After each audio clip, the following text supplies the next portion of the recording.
bandeko na ngai ya bolingo, bana Isalele, bana Kongo, na pesi bino mbote na kombo na Yesu. Nga nazali mama Mario wana kamonumuya na vandaka na Bruxelles. Na ye kopesa bino témoignage na nga pona kolakisa bino munene ya Nzambe, pona kotatola kitoko ya Nzambe, pona kotombola kombo ya Yesu Masiya. Po toyeba ke tokomi na tango nini oyo tozotambola na nkolo. Na traverse ba difficulté mingi na bomoi na nga, na bomwana na nga, na bolenge na nga, na libota na nga, na libala, j'ai traversé beaucoup de difficultés. Na ko traverser ba difficulté wana nazala koluka kaka elongi ya Nzambe tina mukolo na mawa ya Nzambe na ye koyamba Yesu na 1982. Tango na yambi Yesu na nga apesaki nga promesse na Esaïe 52 verset 7. Promesse oyo Yesu apesaki nga na Esaïe 52 verset 7 eza koloba ke Nzambe akotindela nga messager de bonne nouvelle. Oyo akoyebisa nga ke Nzambe na yo azali. Akobanda opesa nga basango ya Nzambe na nga, kopesa nga kimia. Sikoyo ngai pe tango wana ba église de réveil ezalaki nano awa na Bruxelles te, eye kobima nsima. Nakutaki na bababa, baapostolo, nakanisaki nde kuna nde nakutaki na messager, na ye kobima kuna par la grâce de Dieu, nakuti na ba église de réveil, nakota oboy, nga na messager de bonne nouvelle azali awa. Tango na vanditi, na ye kumona makambo échanger. Parce que tozo kende na ba église, pona kozwa kimia. Tozo kende na ba église, pona kozwa lobiko.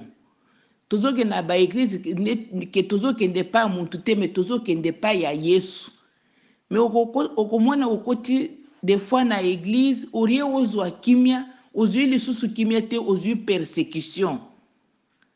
Alors c'est ainsi que na connaître ba persécution ebele. Parce que je me disais que ata soki nazwi ba rejet na libota nanga, na kozwa kimia na libala. Na ye na soki tango na moni ke na libala pe ba persécution ezali na lobite, na kozwa kimia na église. Na ke na église po na zwa kimia, na kuti lisusu ba persécution ya makasi. Na lobi finalement eza ndeni na koti na ba église ebele. Nde na yebisi bino, nazoluka kaka kimia, me nazokutana na kimia te. Nazokutana kaka na persécution. Okende boy o aza muyibi, okende boy o aza ndoki, osala boy moye te. Nakotaka na église moko, bana nanga bamipesaki na Nzambe. Bakota na ba ministère koyemba banzembo, nga moko nazo sala ministère naza kosala musala na église. Mais mpasa ye kobenga na bana nanga. Pourquoi? Parce que bana nanga bakendaki koyemba quelque part sans l'autorisation ya bana na ye. Tango bana babimi nga natikali nanu nazoluka elongi ya Nzambe po na yeba qu'est-ce qu'il faut faire. Mais kotikala nanga wana etroublaki bana nanga basepelaki te. Ti après 4 ans na ye kozwa ba persécution encore plus grave, et j'ai compris que ezali Nzambe muntu azobimisanga. Parce que nga tango nazala kokende na ba église, j'ai demandé toujours au Seigneur, est-ce que ozali na esika oyo? Soko ozali esika oyo te, yebisa nga na kovanda awa te na kobima. Po nga nazoluka esika yo ovandi Seigneur, ovandi nga pe na vandi na se ya makolo na yo lokola Marie. Ozoloba soki na yoki bien te na tuni yo mituna opesi nga biyano. C'est ça que moi je cherchais. Mais soki ozali esiko te na kovanda te na kokende, et partout où je partais, je posais toujours la même question au Seigneur. Soki na komi na église boy na tuni Seigneur, est-ce que oza esiko yo? Soki oza esiko te yebisa nga na kokende nanga. kaka ndengwana siko soki nzambe amoni ke moye eza te na kovivre makambo moko terrible kaka ifo nabimi na ngai nake pa mosusu kaka ndengwana ti.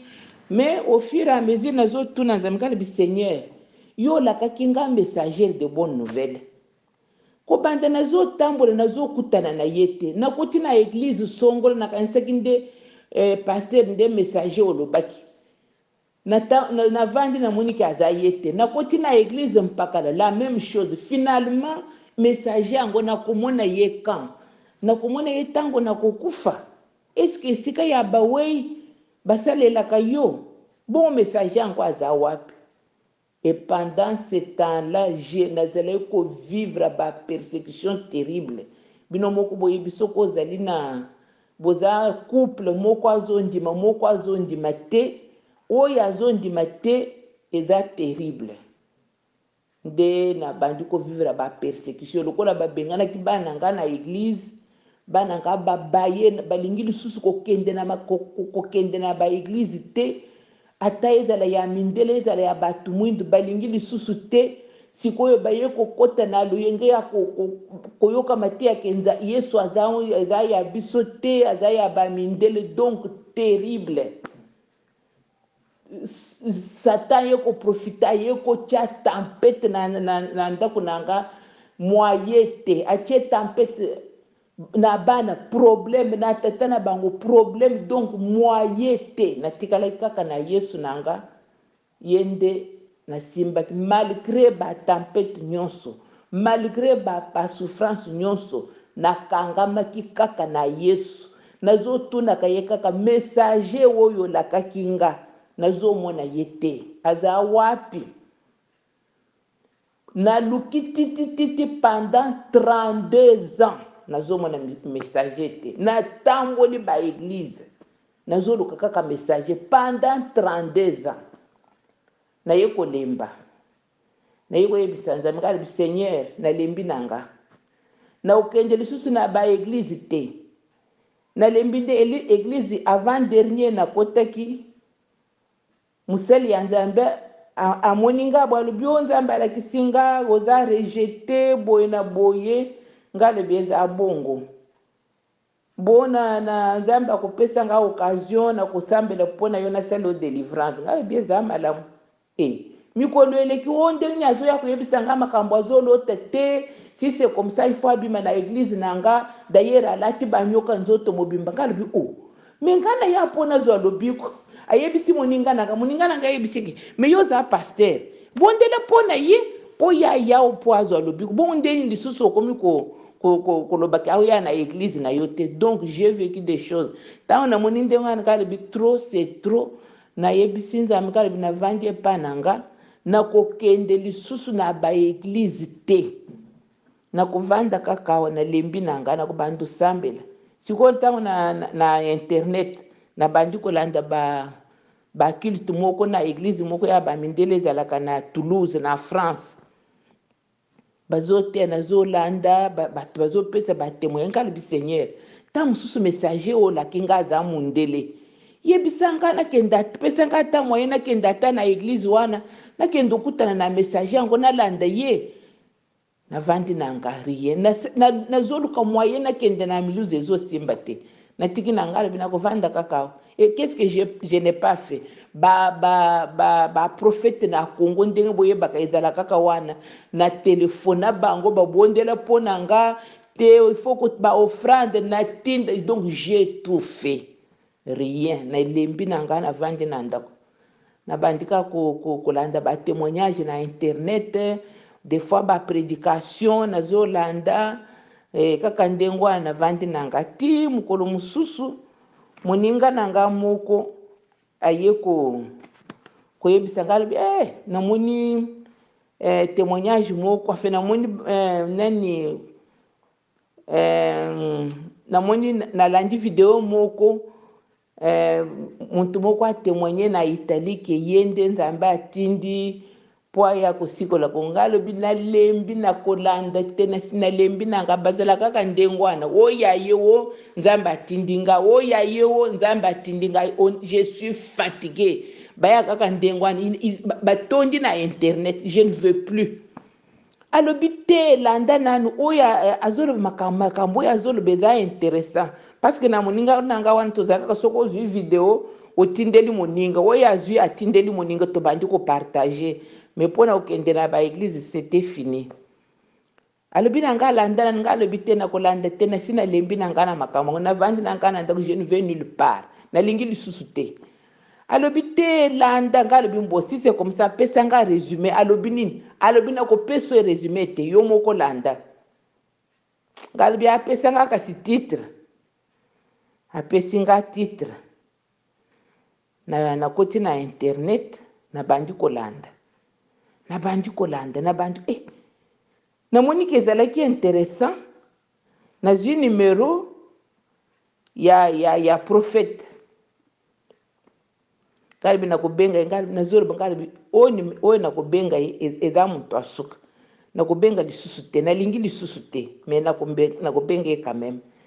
Mais nateli makambo ngalibi alobi makambo aminene ndenge akendeki na lola, atamboli na loboko ya Nzambe, ndenge Nzambe atindi ye mpona azala mokonzi ya Congo, mokonzi ya mokili mobimba. Ngalobi awa ba pasteur po okutana na pasteur, c'est toute une histoire. Okosenga ba rendez-vous, okopusana ta pene na pasteur, c'est tellement que ba carte de corps bazali tout autour balingi ata opusana pene ite. Ngalobi oyo makambo azolo boyo eska koyambanga. Ngalobi nakomeka kaka. Sikoyo nazwi numero na ye, nabengi ye. Tango nabengi ye, nazwi ye directement.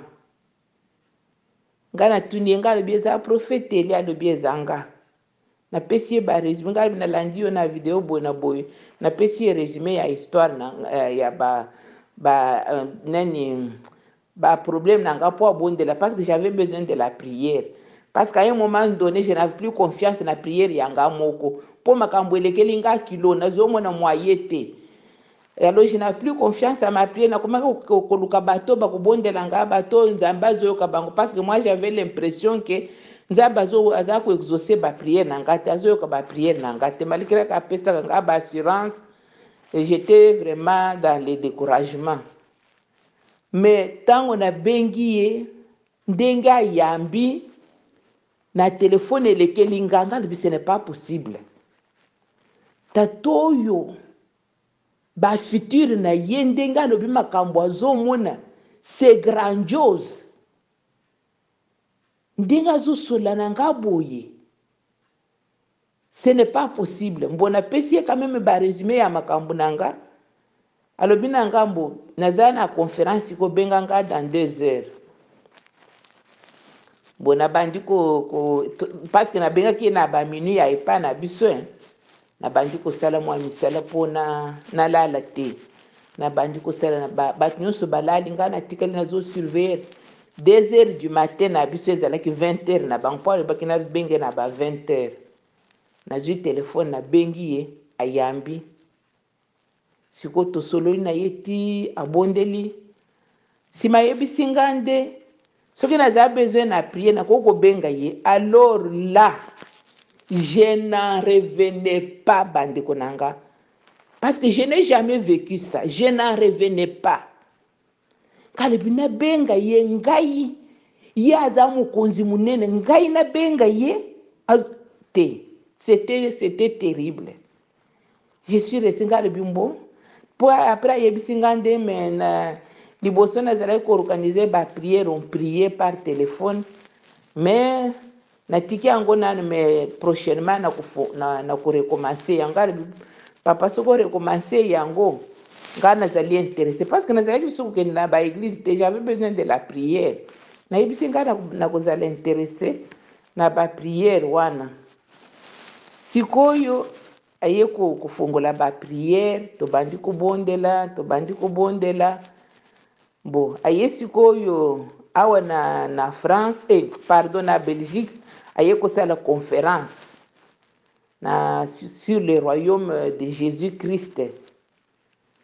sikoyo tango aye ngape nazobondela nzambe nalobi seigneur nazosenga yo mpo mosali na yo aye akobondela mpo na nga tusa nabengaki ye pa na nga aye tango ayaki nazalaki na periode ya matanga nabungisaki niese na nga aye kobondela na baninga na ye baye epa na nga. Non, je vous assure, c'est terrible. C'est terrible. Komona musali ya nzambe ya niveau wana na komikitisa ya ndenge wana, je vous assure, na tambola na ba église, na kotoya ba homme de Dieu pendant 32 ans, je n'ai jamais vu ça. Na mona musali ya nzambe na humilité na simplicité ya ndenge wana te. Je vous dis la vérité, nzambe azomona nga. Sikoyo esili azongi epa na ye, nga pe natikali tozo continuer kaka na mabondeli makambo ya koluka lisusu messager de bonne nouvelle esili na sina boseli yango. Nakomi kosepela kaka na nga na lusambo na nga nazosambela na ba telefone nazoyoka liloba ya nzambe ça me suffisait. Nazo continuer pe lusambo na nga epa na nga. Nazali suna makambo kenda ela mukabu navandi na nga nazalaki na nga na kimia. Kaka ndengwana ti mukolo mususu na ye kotuna ngala papa yebisanga esike kokanga kitambala na biloko ya matoyi nazwa mpona landaki ba video mususu ezama la mute mwasi fo akanga kitambala mwasi fo atia biloko ya matoyi ayebisinga nde mama d'abord ton cœur po soki ozokanga kitambala te soki ozokanga kitambala pardon ozotia biloko ya matoyi te eke na motema na yo oza na bakanda oza na ba jalousie oza na ba amertume okomona nzambe te mais liboso c'est ton cœur. Nakumisi nzambe bo mikolo eleki tozokoba kaka mukolo mususu nalamuki nabandi kobondela nabondeli ti natangi liloba esili nayokaka na motema na nga oyebi messager de bonne nouvelle o nzambe alakaki yo nga lobi messager oyo nzambe alakaki yo ezali prophète Eli Nzeza na suti nga lobi ye nde messager oyo olakaki nga lobi seigneur me ayaki awa tozalaki na yawa nayebaki te eke azalaki ye nabandi kopumbwa nabandi kokumisa nzambe nabandi kosanjola nzambe nakumisi nzambe bandeko na nga namoni bolingo ya nzambe na munene ya nzambe donc nzambe asalaka biso basurprise akoko promettre yo soko otie motema atiki yo lero okotikala sikoyo kidiba nde nzambe aye kosalela yo likambo wana. C'est comme ça que j'ai vu la grandeur de mon Dieu. Na sepeli, na téléphoné, na yebisi ye, aseki kaka. C'est ainsi que tozo koba na papa Eli Nzeza, prophète de l'éternité. Na yebisi bino bandeko nanga, musali ya nzambe papa Eli Nzeza azali consolation na biso. Sikoyo bapasi nazalaki nango na motema basusi esila. Pourquoi? Parce que papa oyo aza na bolingo moko soko oza na pasi akozwa yo na mabondeli akotika yo te abandi kobondela mpona yo azopesa yo baconseil non seulement azopesa yo baconseil en même temps azobondela mpona yo mpo ozwa kimia. Natambola pendant 32 ans na basusi impossible nazalaki soki nazotambola na nzela otalingaka na elongi bolobi mamoyo mwayeta atondi na basusi parce que ngai nazalaki na moyen ya kobomba te on voyait tout sur mon visage mais sikoyo nakomi pepele naza na esengo nayebi ke nazolala nayebi ke naza na papa nanga azosunga nga na mabondeli non seulement azobondela mpo nanga me mpo na bakongole nyonso non seulement azobondela mpo na bakongole nyonso me mpo na mokili mobimba parce que nzambe atindi ye mpo na mokili mobimba nzambe atindi ye mpo na mokili mobimba alors na kotambola na kokoba na papa Eli prophète Eli Nzeza j'ai appris parce que liboso nazalaki na susi soki nazoyoka bazoloba o iselelo azalaki olivier ya naturel biso nyonso baklisto tozali ba olivier sauvage oyo baye koplante na iselelo nazalaki na susi nazolela ngale bia nzambe na nga soki nabotamaka ata mwana iselele mais zwa na yo lokumu nazoregrete naza koanvie me mokolo mosusu nzambe aye korevele papa elike biso bakongole non seulement tozali bana iselele me tozali tribu ya juda nayebisi bino soki nazalaka na mapapu mbele ngai nazoplane kaka esengo moko mwaye te mpo na koyebaki biso nde bana iselele bamindele babomba biso bakosa biso bazoloba biso botoza bana ya kam or nde biso nde bakolo likambo bana iselele toyesi koyeba lisusu tozofete le 25 décembre keza mbotama ya yesu me nzambe aye korevele yeke mbotama ya yesu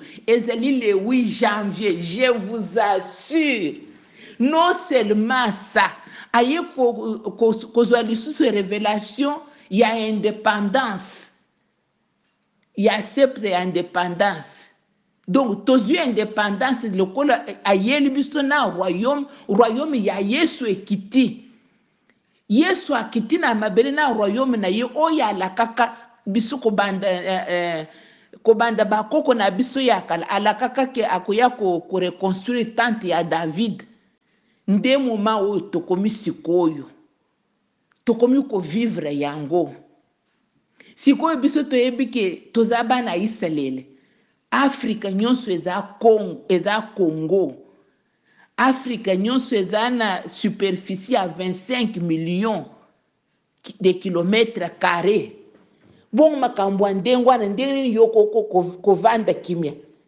il faut kaka kokumisa nzambe kobinela ye kosanjola ye kosepela na ye mpo nzambe na biso aye kovisite biso à travers mosali na ye motindami na ye Eli Nzeza congolais je vous assure et surtout ke nzambe ayebisi ye lisusu ke malobo oyo nazoyebisa yo bilei oyo nazopesa yo d'abord mpo na bakongolais yesu ayaki kokufela d'abord bakongolais soki botali na youtube bavideo na ye etondi na baenseignement nayebisi bino eza esengo ntango nazoyoka makambo zokalobi ce n'est pas possible donc bato babombaki biso nde vrai bana iselele biso nde towuti na libumu ya abraham ya isaac ya jacob biso nde bana ya juda oyo azali louange nayebisi bino mwaye